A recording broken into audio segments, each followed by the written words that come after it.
テレテレテレテレテラダイラダテテテレ斉藤リサイタルへようこそ。皆様に斉藤の世界を存分にお伝えしたいと思います。ありがとうございます。ありがとうございます。斉藤です。はい。本日なんですけども、はい。はい、こちら奈良ここの里オートキャンプ場です。はい。夏ぶりぐらいに来たのかな。そうですね。キャンプ自体は冬に来たけど、今日はですねデイキャンプに来ております。はい。実はテストしたいものがあって、今回来てるんですけども、はい。なんと先日の Amazon ブラックフライデーで豆炭こたつを購入しました。この冬に豆炭こたつでちょっとこたつおこもりキャンプをやりたいと思ってたんですけど、買ったはいいんですがコメントとかで結構いただいてたんですよ。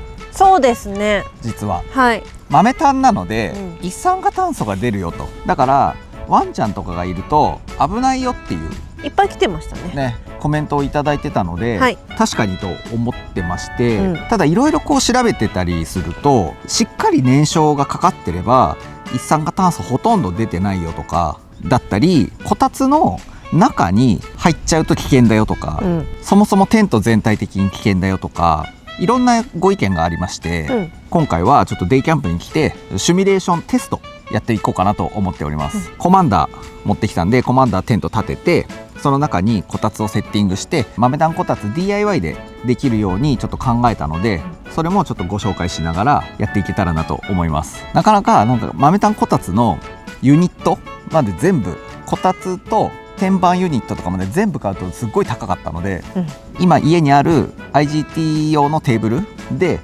こたつが作れるということが分かりましたので、ちょっとそれも含めてやってみたいなと思います。はい。それで今回購入したものとか DIY に使ったもの概要欄の方にも載せておきますので、ちょっとでも参考になればなと思います。それから一酸化炭素チェッカーも新調しましたので2つ買いました。これも1個だと壊れてたらどうすんのとか、そういったお声もあったりとかしたので、あと中国製だと危ないからとかその辺も含めてここにはお金かけました。そうですね。はい。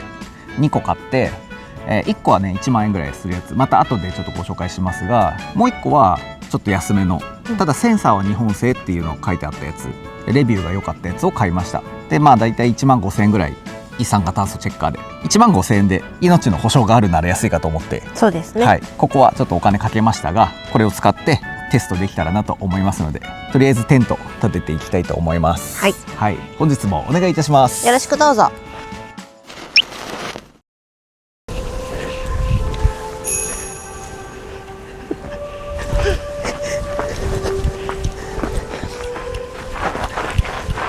全然合ってないここか。忘れがたし。結構一人でも刺せるな。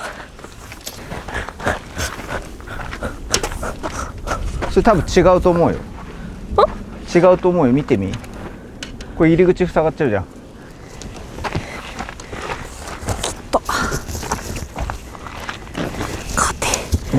硬すぎる。テントのセッティングが完了しました。下もこうフロアにして、このテントだいたい3メートル3メートルぐらいの大きさかな。天井も168、コマンダー165だっけ 165?168?165 結構ちっちゃめのテントの中でフルフロアにして完全密閉された状態に今なっております。こっから豆炭使うとなると、ストーブの時も同じなんだけどベンチレーションは開けないと危険なので、この辺とか開けれるから、こういうのは開けてテストしていこうかなと思います。まずこたつに使うグッズを紹介していきたいと思います。はい、はい。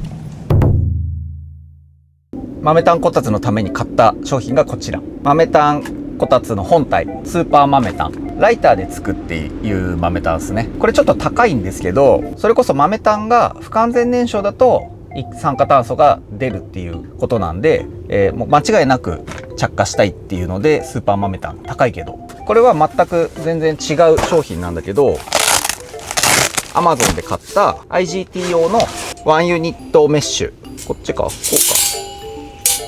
こうやってメッシュカゴですね。 IGT につけれるやつ、これはこれで便利じゃない？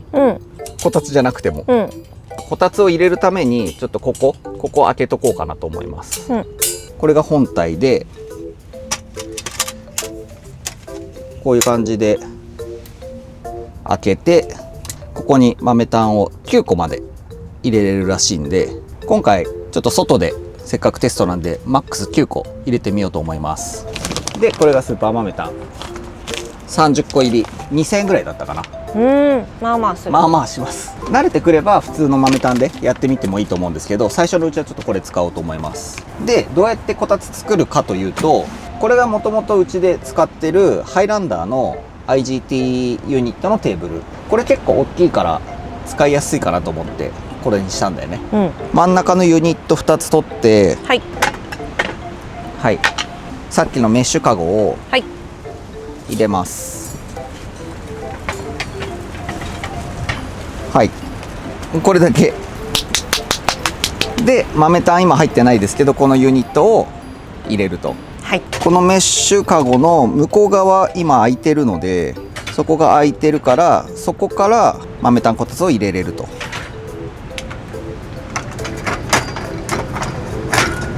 はい、ちょっと今素手でやってるけど実際暑いので、手袋してやる感じです。はい、布団がなければここから上からこう入れれますが、この上に布団をかけるんでね、布団とテーブルと、でこの上から天板をさらに乗せます。これで蓋すると。ちょっとね浮いてるけど、こうするとこれでこたつがこうやって下から見てこたつが完成しております。こんな感じですね。もうなんかこういうこたつみたいじゃない？本当にこうやって売ってそうね。ありそう。でこのメッシュカゴもスノーピークのっていうのもあったんですけど、このアマゾンのやつはこれ折りたたみができるからこれにしました。あとさっきみたいに横からねこう入れることができたんでこれにしております。この上にこたつ布団を乗せていきます。このこたつ布団は何でもいいんだけど、今日ちょっと本当は使いたかったやつ忘れちゃったので、封筒型のシュラフとかの方がいいんだけど、今日はちょっとないのでいつも使ってるこの変な形のマミーシュラフですね。こことか変な形になっちゃいますが、ちょっともうこれ土の子みたいになってるけどもういいや。これで本当は封筒型のシュラフとか使うといいと思います。なんかこたつ布団でもいいんだけど、シュラフの方が持ち運びがコンパクトだからいいねって言ってたんです、そして忘れました。これは電気毛布ですけど、ちょっと今回は電気使いません。こういう感じで毛布乗せて、ででーん、木の天板、木風ね。木風、木ではありません。これはアウトドアカートの天板です。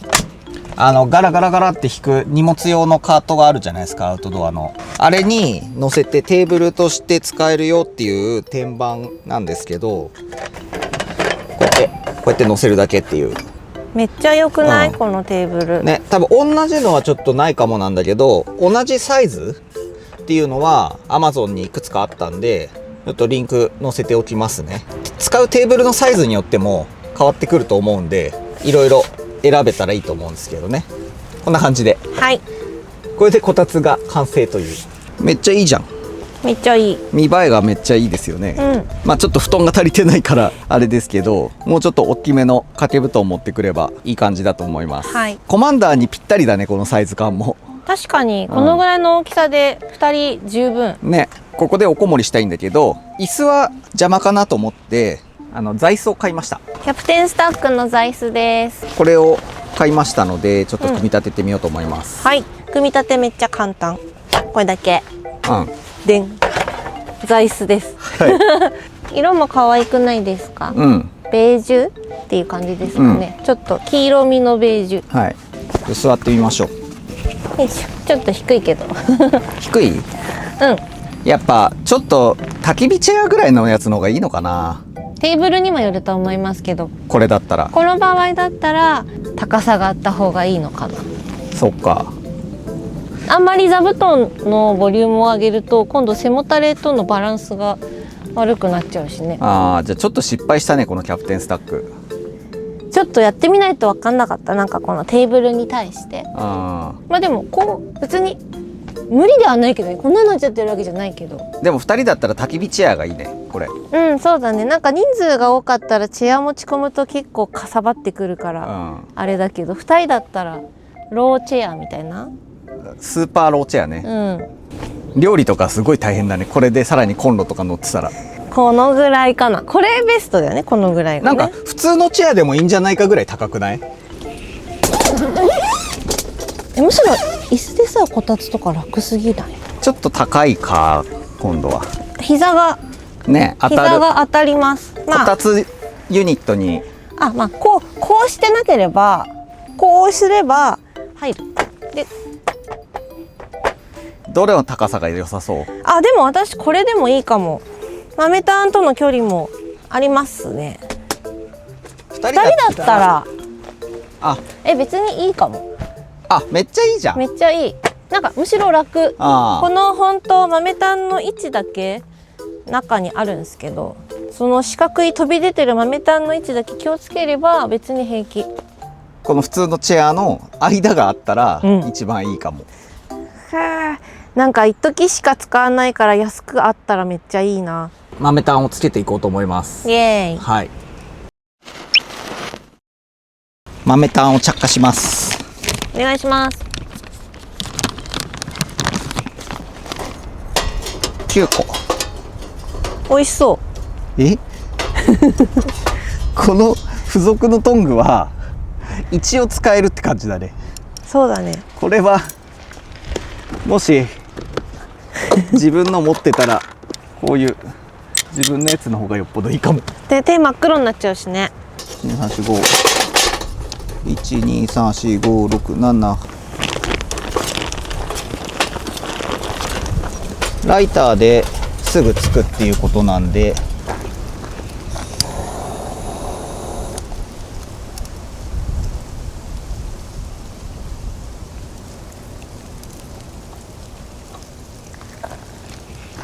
全部やっちゃっていいのかな。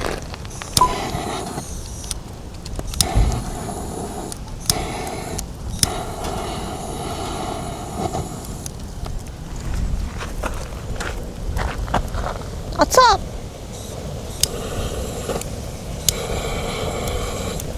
すごいパワーだねこれ。ね、すぐつくよ。なんか隣にすぐ燃え移るし。早っ。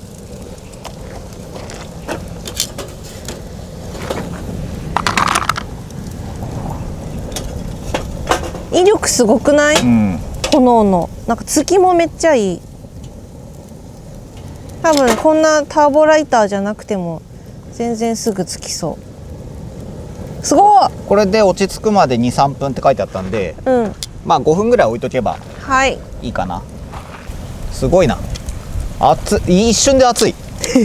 すごい。3分ほど経ちましたが、もうなんかずっと作り置きしておいた炭みたいな温度になってまわ、すごいな。す。すごくない？スーパー豆炭すごい。本体に移していきます。9個。こ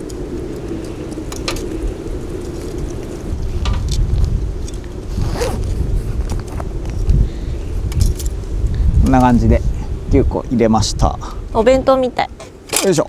もうすでに熱いっす。グローブした方がよくない？平気？した方がいいと思います。よっ。取ってこうやって持てるやつですね。これで運んでいこうと思います。とりあえず、うん、ここ半分ぐらい開けとこうか。空気口。はい。一旦ね。うん。よっ。おお、ちょっときつい。入った。入りました。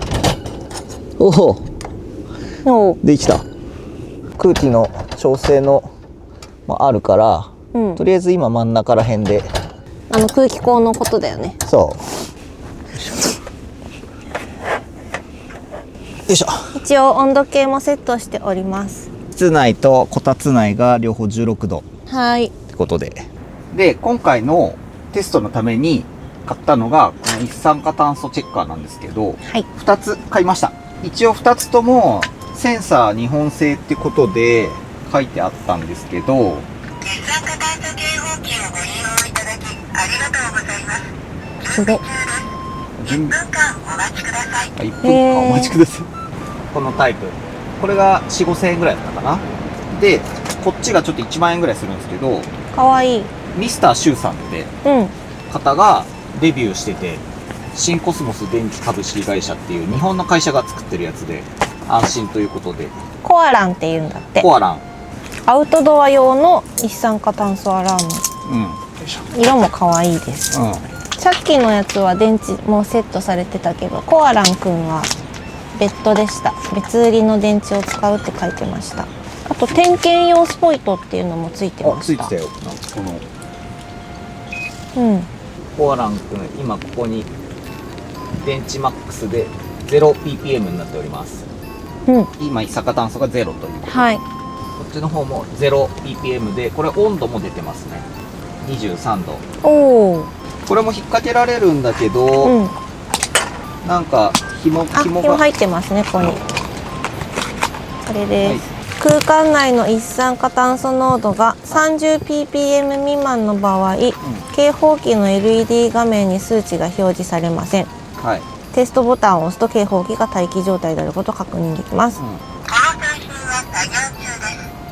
うんうん。とりあえずじゃあコアランくんを上にセッティングします。はい。こたつの上ぐらいに来るように。で今もうこたつ入れてから多分10分ぐらいうん。経過してますんで、お、こたつの中がもう22度になってます。黒い方うん。黒い方を、なんならこれさ、ここにカラビナついてるし、本当だ。めっちゃ便利。ね。でもなんかちょっと独特な匂いしません？独特な匂いがします。ただ匂いはするんだけど、うん。一酸化炭素は全く出てない。あ、そうなんだ。ここに関してはね。ここはね。すごいすごいなんか風が来るぞ。風が来るぞ。風来た。変な匂いはする。ね、ちょっとこのスーパー豆炭の匂いなのか、うん。こたつの中にはい。入れてみます。はい。これでちょっと1時間ぐらいテストしていこうと思います。はい。これも怖い。ほんのりあったかいっす。ちょっと開けます。ちょっとね、空気が入るから温度下がっちゃうかもしれないけど。あ、あったかい。ね。うん。こっちが今17度で、中が23度です。あったかいです。あったかい。あ、全然違いますね。ね。で、まあ一応ベンチレーションは上3つ開いてますんで、空気は抜けていく感じにはなってますと。うん。心配だったらここも開ければ風も通せるんだけど、うん。これは警報器とか鳴ったら開けていこうかと思います。すごいよ、コアランくんさ、うん一酸化炭素検知しましたっていう音が鳴り続けてうるさいなっていう場合は音量も下げれます。もう分かったよと。あ、そうなんですね。そう、爆音で鳴るのが嫌な方は音量も下げれるらしいです。意外とね、なんないからちょっとまだ全然。空気口をうん。強くしようと思います。一酸化炭素注意アラームと危険アラームの2種類がありまして、注意アラームは黄色 LED が5秒ごとに1回点滅。危険アラームはピッポーピッポー一酸化炭素検知しました。危険です危険ですとなり、赤色 LED が1秒ごとに1回。ちょっと安い方もうん日本語で全部うん。書いてあって、素晴らしい。音声も日本語だったし、30から 50ppm でうんうん2時間以上で警報が鳴ります。うん。その30から50が2時間継続した場合はいはい。で、50から100うんの場合は60分から90分で、うん警報が鳴ります。うん。ちょっとこっちのが条件が厳しいんですかね。じゃあそうだね。300から500でうん。うん。もうすぐ鳴るって感じ。なるほど。ちなみに一酸化炭素の注意喚起はここに書いてありました。濃度のうん。危険度っていうのが書いてあって、おー。35ppm うん。長期にわたる吸引の最大許容レベル、明らかな中毒症状はなし。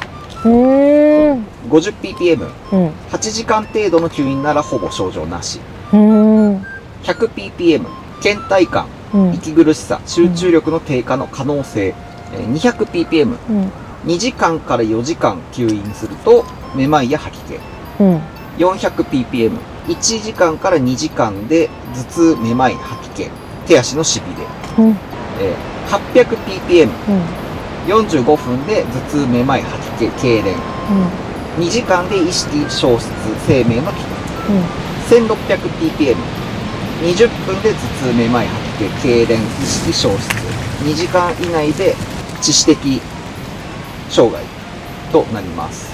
なので、まあ、目安としては、やっぱ 200ppm、ただし、こうそのまんまにしとくと死んじゃうよっていうのは800とかになってくるんで、そこまでの放置がなければ、意識消失までは免れるかなっていう感じですね。まあ、あくまでもこれ人間小動物になってくればまた違いますもんね。人間がっていうことだと思うんですけど、ただね、今強さも吸気口全部開けた状態でやってて、温度もだいぶ上がってきたでしょ。温度もう 24.9 だからもうすぐ25度になります、スーパーマメタンがしっかり燃焼しているということなんでしょうか。なんか俺はそんな気がするんだよな。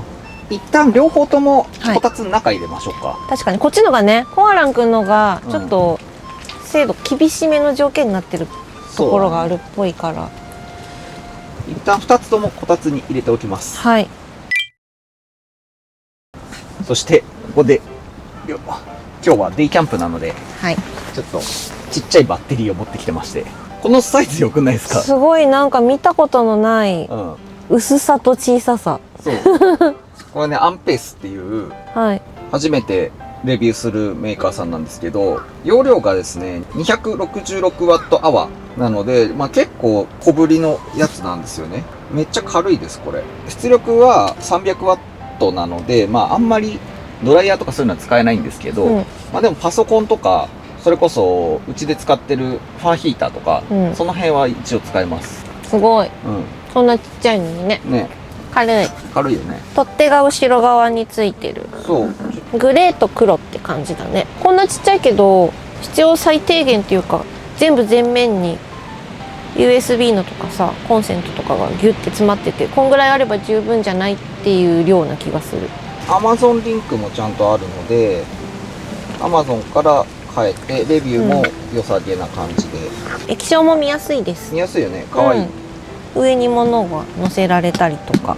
本体 3.7kg。 お、2個よりちょっと重いリチウムイオンバッテリー、サイクルは2500回、出力は 300W、AC ポートってコンセントですね、コンセントが2箇所、USB-A が2箇所 12W、 タイプ C が1箇所で、しかもインアウトだからこっから充電もできるんだね。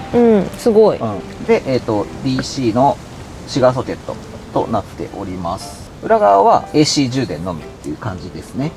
充電の音ってどんなだったんだろうか。まあほぼしなかった。おお、いいですね。こう平らなデザインなので使いやすいと。で、ちっちゃいんだけどちゃんとこの液晶の中にインプットとアウトプットのワット数、それからあと何時間使えるよみたいな表示も出るんで、意外とちゃんとしてる。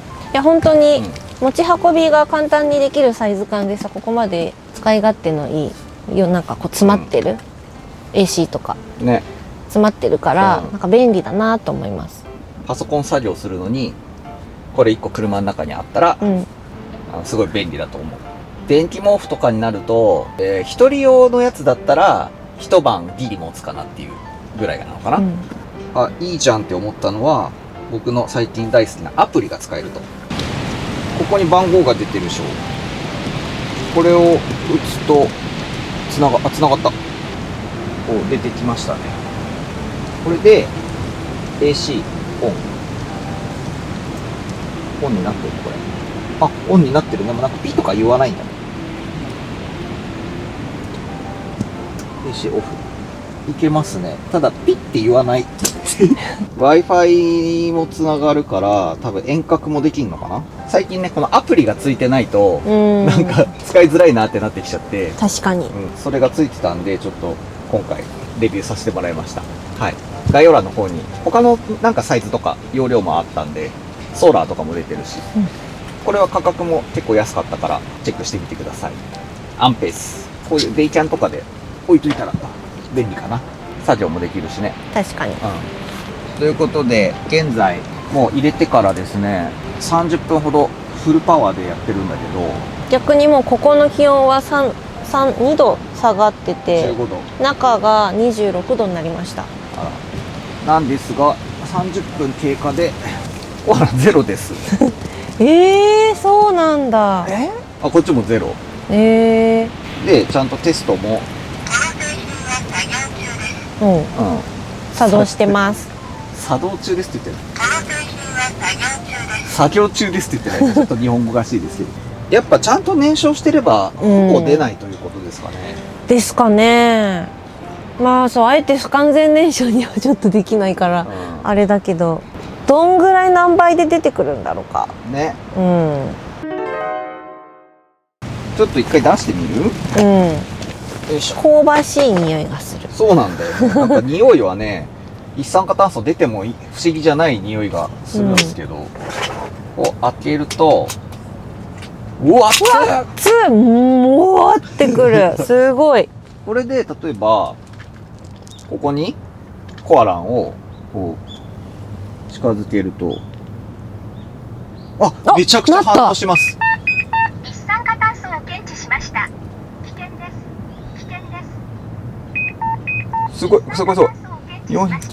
400、これはダメだ。開けちゃダメだ。開けるとなるの？開けると一瞬で下がってきた。酸化炭素を検知しました。危険です。危険です。酸化炭素をどんどん下がってます。やっぱこれがめっちゃ優秀なんだわ。もう15とかになりました。消えました。消えた？はい。よかった。ちゃんと動いてて。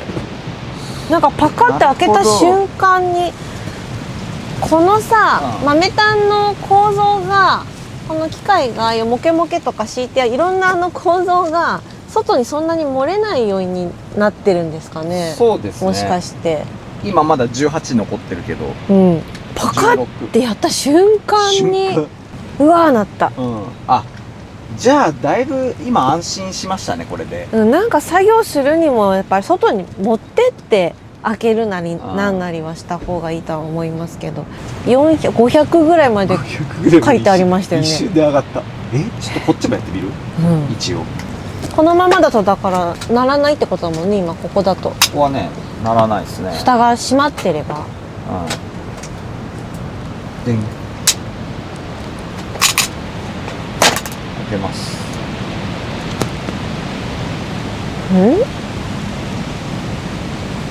今一回放出しちゃったからとか、なんかもうまだちょっと残ってるね。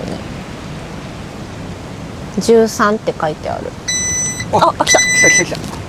いきなり950です。一酸化炭素濃度が上昇していますので、窓を開けて換気してください。すごい喋ってくれる。1回だけ言った。聞いてます。なんかでも徐々にとかじゃなくてバーンってなるんだね。確かに。なんか20、30、40とかっていくよりは1回でパンって数字が出て、もうマックス高い数字でした。もうすぐで1000だった。下がってきて510、こっちは今29ですけど、多分ここにこうやって当ててたから、当ててたやつだけが、そうだね、空間自体はまだ大丈夫っていう。よかった。とりあえずね、まだ両方とも検知しますね。そうだね、今ここにまだ多分ちょっと残ってるから多少出ますね。反応はありますけど、コアラはまたこう戻して、いやすごいすごいちゃんと鳴ってくれた。いやってことはよっぽど安心っすね。そうだね、開けない限りはそんな外に漏れてきてはないんだね、今の段階だと。そうだね。でよっぽどうちの犬たちもこう中に入るってことはないと思うんだけど、目の届くところで中にいたりする分には大丈夫じゃないかなと思いますね。もちろんこのチェッカーをつけた上でってことになりますけど、これは必須ですね。でも2つ使っていれば安心かなっていう感じですね。よかった安心はできたんで、このチェッカーを使った上で、あとはこのまんま寝ちゃわないようにとかだけすれば、ある程度安心かなと思いました。そうですね。でテント自体にベンチレーションもそもそも、もう閉じれないベンチレーションがこれは3つあるのと、うんあとここの開閉式うんも3箇所あるのと、あと一応こう下も実は完全密閉ではなくて、そう一応ちょっと被ってるだけみたいな感じなんで、そうなんか隅っこ角っちょにベルトついてて、そこだけがついてるからファスナーでぐるっと一周グランドシート締めてますっていう感じではないんで、それで結構風も入ってはきてる感じです。常にねうん換気ができてるかなと思うんで、まあ、そこは空間の方は大丈夫だと思うんだよね。今も寒いし。そうね、外側はねなんか風も今すごいから今13度になってて、ここはゼロに戻りました。おお、じゃあ結局こうもう風で流されていっちゃえばなくなる微量な量ってことなんですね。よかったです。うわすごいすごいすごいすごいすごい。風がすごい。ちょっと電キャンってガイロップねしてないからね。はい、ということで、はい、さらに今だいたいつけ始めてから1時間半ですね経ちましたが、これずっと中に入れてたんだけど、このこたつの中にね入れてたんだけど、これもゼロで、こっちの外に置いといた方もずっとゼロなので1回も上がってないですね。うん、不思議です。不思議、優秀ですね。うん、あれを開けた時は検出があったってことは、中にはあるわけで、うん、外側には全然漏れてきてないっていう感じです。そして、こたつ内はですね今 31.7 度。もうすごいいいんじゃないですか。優秀じゃないですか。めちゃめちゃ良かったです。手で触るともちろん熱いんですが、当たったぐらいだったらやけどするような熱さじゃないので、あざーとかではないってことだよね。そうだね、一瞬当たっちゃってやけどってことはない、うん、だから耐熱グローブとか、はい、あとさっきのこれを使えば安全かなっていう感じです。普通に使う分には安心かなと思います。まあでも本当に私たちが今使ってるものとこの状況と風といろいろ全部マッチして今この検証結果だと思うんで、テントが変わればナイロンじゃなくてコットンになったとか、なんかいろいろ変われば絶対また結果も変わってくるとは思うのでね、はい、あくまでも今回のテスト結果ということになります。はい、今回使ったアイテムたちは概要欄の方に載せておりますので、もしご興味があれば見てみてください。はい、はい、最後までご視聴いただきましてありがとうございました。ありがとうございました。はい、それではまた次の動画でお会いいたしましょう。さよなら。さよなら、斉藤でした。ありがとうございました。このこたつで鍋やりたい。やっぱ座椅子のも最高。そう結構さかぶれるじゃん布団、お腹まで。こういう感じで。図鑑即熱ですね。何ですか？図鑑即熱ですね。何それ？頭は冷やして足元あったかい、これが一番。そういうこと？はい。